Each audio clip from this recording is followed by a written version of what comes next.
we say ubuhle be-EFF ububona ngenkomo zayo, because we have slaughtered cows here in honor of our heroes. Lena bekuyingqikithi yomlayezo wosuku njengoba leli qembu belibungaza iminyaka eyishumi labakhona. Umholi we-EFF uthi isihluku esenzeke eMarikana sokubulawa kwezisebenzi ezingaphezu kwama-30 ngoNcwaba wango-2012 sazala leli qembu.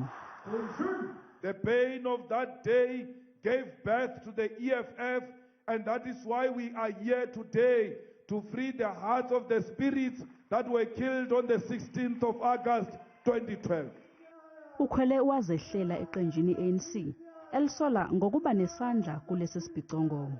Every time you see a person with an ANC t-shirt, remind them that they are murderers. They killed people in Marikana. Leli qembu lifuna ukuthi uhulumeni alihlonze njengeholidi usuku umhla ka-16 kuNcwaba, bese ke le ndawo okwabulawelwa kuyona izisebenzi ibe indawo yamagugu.